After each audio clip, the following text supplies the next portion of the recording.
One of the most trailblazing fragrance magnates knew what women wanted even before they knew it themselves. She was someone that already pioneered the idea of free gifts with purchase, or the idea of gifting someone a product for free, knowing that they would come back to purchase the product again. She was also someone that knew how to market her products in a way that wasn't being done at her time.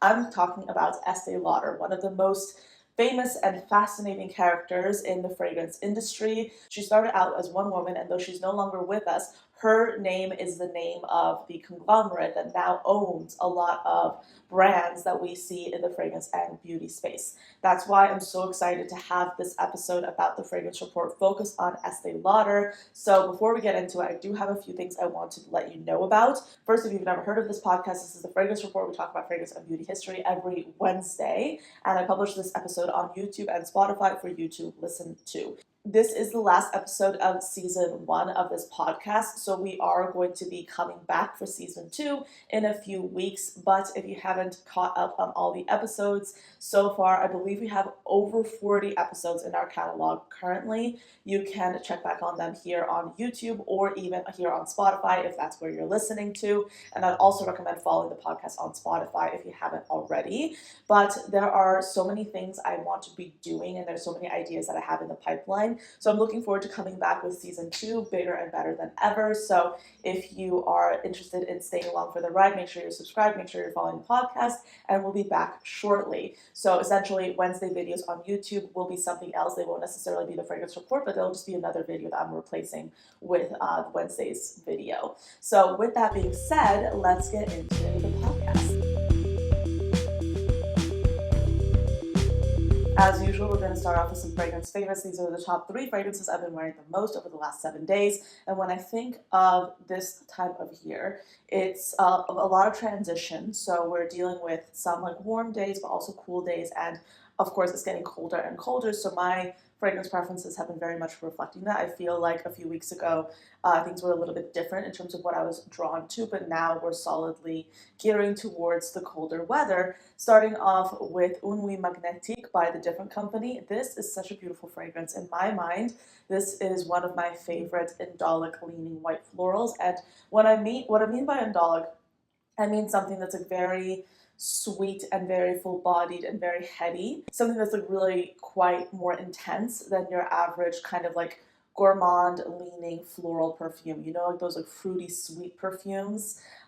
This is not that kind of fragrance. It's ambery, it's deep, it's resinous, and it does have this kind of blueberry tone to it, but this is a predominantly white floral fragrance. In my mind, it just smells like a white floral with maybe some blueberry jam, but the white floral here is very much not caramelized. It's a very intense, beautiful white floral, and you have resins here, and you have something that's a little bit resinous here. It's a very domineering kind of heady scent, and I absolutely love it. It makes me feel cozy for the wintertime. And yeah, this is by this company called The Different Company. I do have a code available with them. I believe it's Anya10.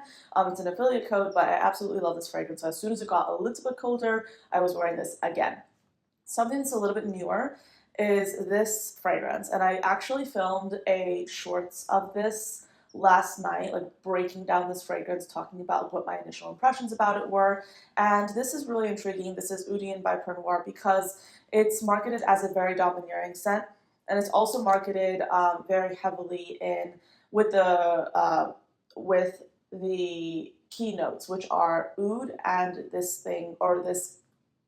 fruit called durian. I was going to say the substance. That sounds so interesting. But essentially, there's this tropical fruit called durian, and it's supposed to be really polarizing. I did some research. Apparently, it's banned in some hotels in, I think, Southeast Asia, and it's interesting because to a lot of people, this fragrance or this note or this fruit smells extremely polarizing and unsavory, but to others, it smells really beautiful and fruity. So I haven't test drove this with other people. I, for one, really, really love this fragrance. I perceive this as something that plays with that signature leather accord that Pinot Noir has perfected, adding onto the oud, and then also this durian note, which adds kind of a bitter, almost sour, tropical feel to it. And that makes it perfect for the fall time. So I've been wearing this a lot. I've been enjoying it a lot. It's such a beautiful fragrance, extremely unique in my collection. I don't have anything like it. I really don't. And that's hard to say with a tropical fragrance, but with this, I definitely don't have anything like it. It has a beautiful oud, leather, and it's just like, I think it's easily one of my top 2 or 3 Pinot Noir fragrances right now. It is absolutely stunning, and I've tried every single one from them. But yeah, Oudian, I would definitely not blind buy this. You can get it in the Discovery set, I believe, so you can use my code INGK if you like for 20% off. But this is a beautiful fragrance. I absolutely adore it. It's been my favorite Discovery in the last few months or so. So anyway, moving on to Me by Sniff. This has been like my comfort fragrance. I have a lot of comfort fragrances, and you've already heard me speak about this a lot. This is just like a very soothing, a very beautiful kind of musky peach fragrance. It has this orris in there, it has some plum, it has some peach. I kind of get like a shadow of a plum. It's not plum in the traditional sense, but to put it very, very succinctly, this fragrance has like this clean smelling musk, but it's almost like sterile. Like you're basically interacting with someone in a lab coat, but it's a positive connotation. So it's not like horrible, but like it's a positive connotation. You're in an environment where things are sterile, but there is like a skin-like sweetness to it. It's a very intriguing scent. Think Glossier You, but more complex and nuanced. So yeah, Me by Sniff. I absolutely love this, but I also have a code for this as well. I showcase my codes like every now and then because I think that it's always good to save some money. They're affiliate codes, and if you want to use them to get some money off, you're welcome to do so. I highly recommend you sample these first, and I believe all these fragrances have sample options available. But those are all the fragrances I have to talk about. Let's get on to the video. The now infamous Estée Lauder was born Josephine Esther Menser on July 1st, 1908. In childhood, she was called Esty. This was spelled E-S-T-Y, a name that would later morph into Estée in adulthood. Estée Lauder was born to 2 immigrant Hungarian Jews, so she was a first-generation American, and her mother had originally come to the United States with 5 children and her first husband, but she later left her husband to remarry Esté's father, who was grain dealer Max Menster. Estée was their second child, and she was born at home in Queens, New York. And the neighborhood that she spent her childhood in was Corona, a largely Italian community based in Queens, New York. And this was the type of neighborhood with coal-burning furnaces, truckloads of ashes creating mountains of soot. It was definitely a far cry from the upper echelons of society that Estée Lauder would later find herself at home in. So her father transitioned to owning a hardware store, and this is where Estée gained her first exposure to selling, merchandising, and generally running a business. She also spent time at the nearby department store and quickly developed an affinity for all things beauty. Her uncle John later immigrated to the United States when she was 16 in 1924. His name was John Schultz, and he arrived from Hungary with his own stock of shampoos and facial creams, and he was in fact a chemist that established New Wave laboratories in Brooklyn to make his products. The 16-year-old Estée studied everything her uncle created, and she was inspired to become his salesperson. She would sell these creams and products at every opportunity, often demonstrating the efficacy of these creams on the customers that she would come to find. And though Estée would later go on to develop cosmetics, perfumes, hair products, skin was her first love, and she was really passionate about showing people how to improve their skin. Now, I find Estée incredibly fascinating because in 1933, she married her husband, Joseph Lauder. They had one son, Leonard, and Leonard would then go on to play a critical role in Estée Lauder's business empire, but this was before that. And what I find quite fascinating about Estée was that around this time, she started to change her name to Estée, and this was where her affinity for social climbing really took off. She had a lifelong passion for circulating in areas where people were very wealthy. She was a social climber, for lack of a better term, and she knew that if she surrounded herself with wealthy people, they would spend more money on the products she was selling. But as can be seen by a lot of Estee Lauder companies, articles and her biographies, she was still someone that really catered towards all budgets and all different kinds of backgrounds when it came to her customer base. She was very intent on making sure that she had a customer everywhere she went. So Joseph Lauder and Estee Lauder had a bit of a contentious relationship at the beginning because Joseph did not have the same drive in business that Estee did. He was somebody who was rather a homebody. He wanted to stay with his family. He was not as extroverted as she was.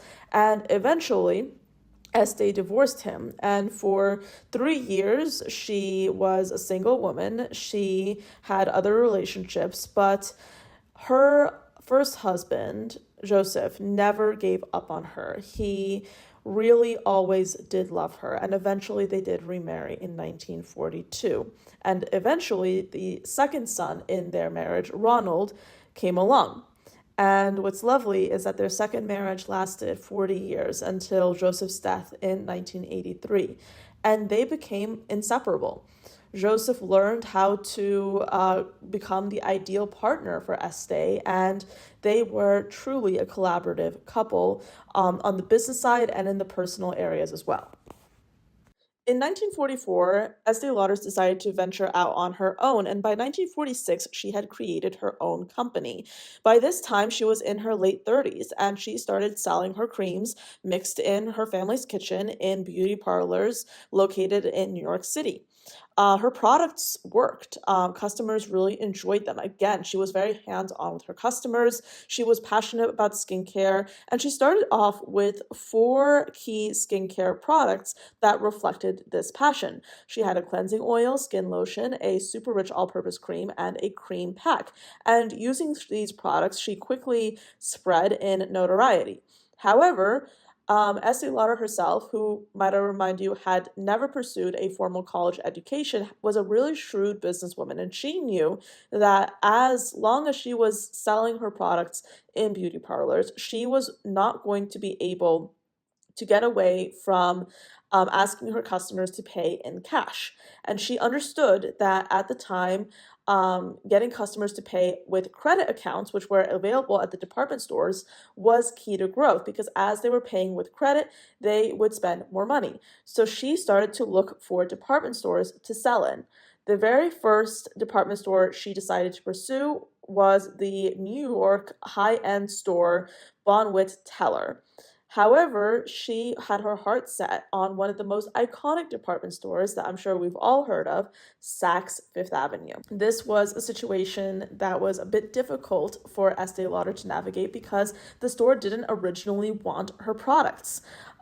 This store was overtaken by the powerhouses at the time, Helena Rubinstein, Elizabeth Arden, and these women practically dominated the market at the time. Essie decided to change this, and she very shrewdly decided to give away 80 lipsticks at a charity event at the Waldorf Astoria Hotel.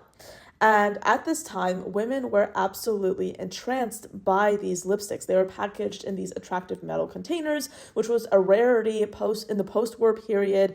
And when the event ended, Saks was faced with many, many women who wanted these lipsticks. They were asking if they could buy them. So Saks, of course, decided to say yes to Essie, and they remained one of her most important department store relationships, selling out their initial order in just a span of a few days. And I do think it's worth noting that Estee Lauder would go on to collaborate with multiple department stores across the country, not just in New York.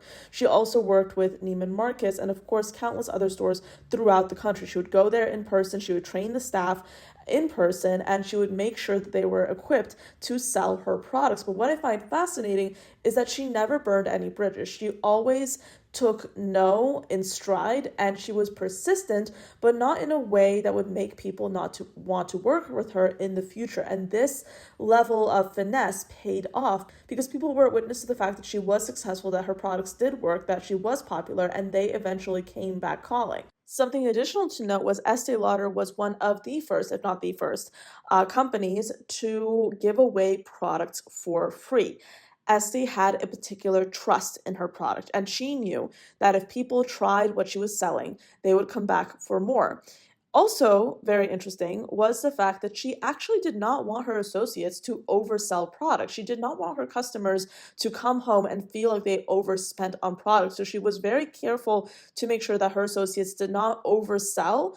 And she wanted these customers to be long term customers and feel like they could keep coming back. So she really understood the long term value.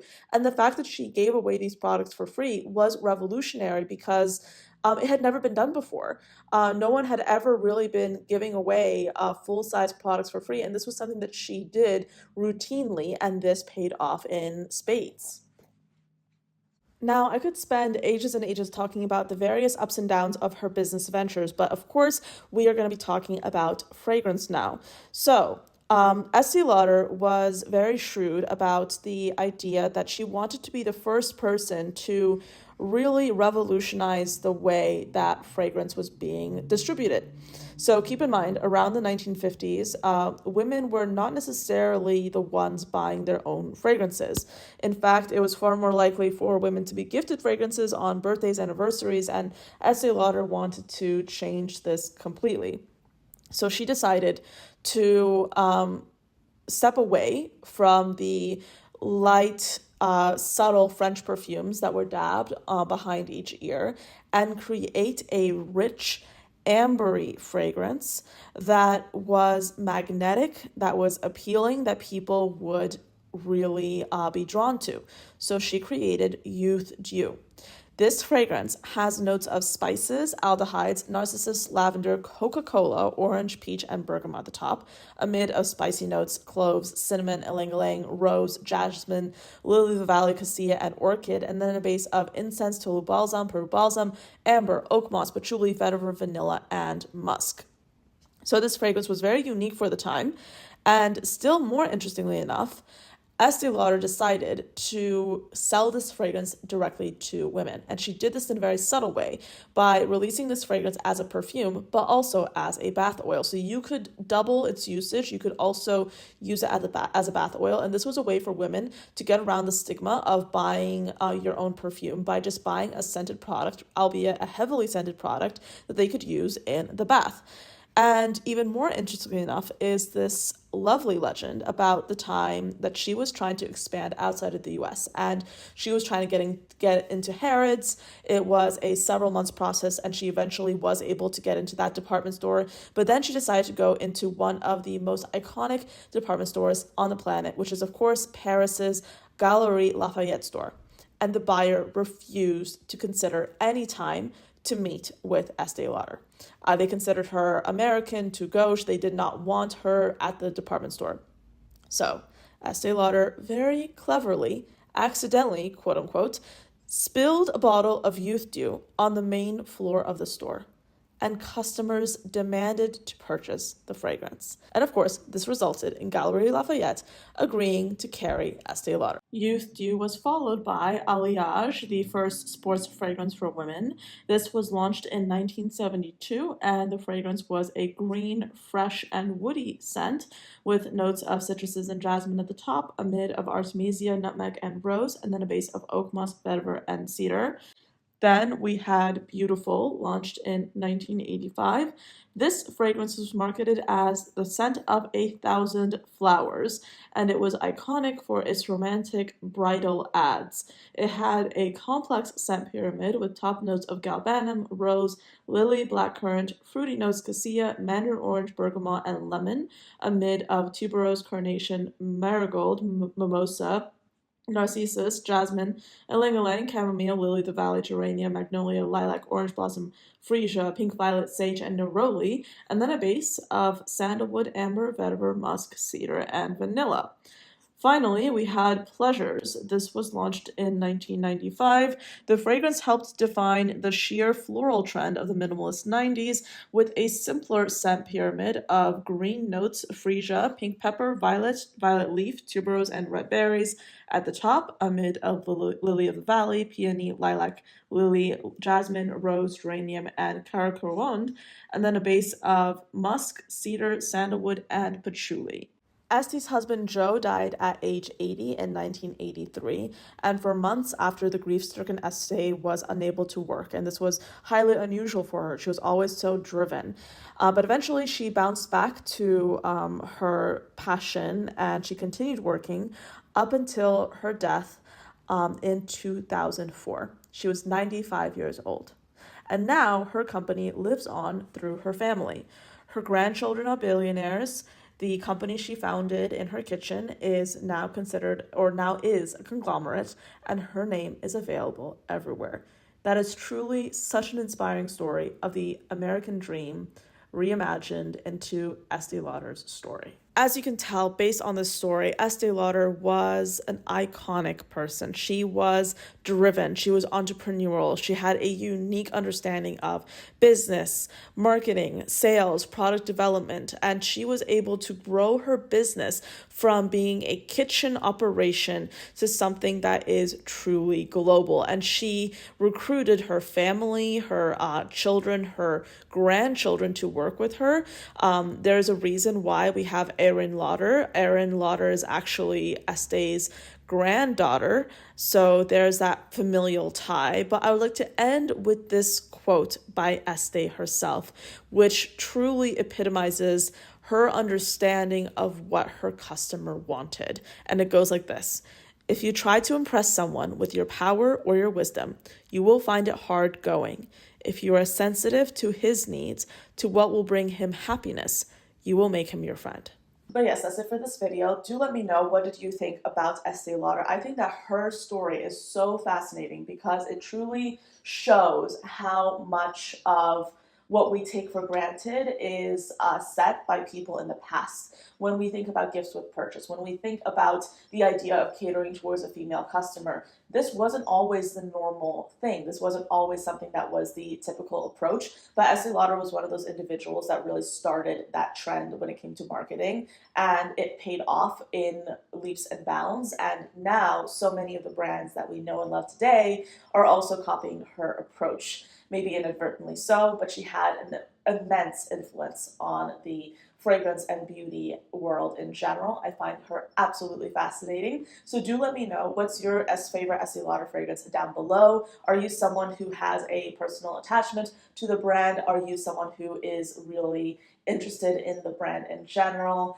I'm really curious to hear your thoughts. I know that when I was growing up, my mom's favorite fragrances came from Estee Lauder. So for holidays, and like if I was giving her fragrance as a gift, I would give her Estee Lauder Pleasures. And I have some other family members that really love Estee Lauder Beautiful. So yeah, there's so many amazing fragrances from the brand that also spark a sense of nostalgia in all of us. But let me know if you learned anything new today. I'm curious to hear your thoughts in the comments. As always, thank you very much for listening, and I'll see you next time. Bye. This episode's music was brought to you by Kevin McLeod over at Incompetech. This is Beauty Flow by Kevin McLeod at Incompetech.com and is licensed under Creative Commons by Attribution 4.0 license.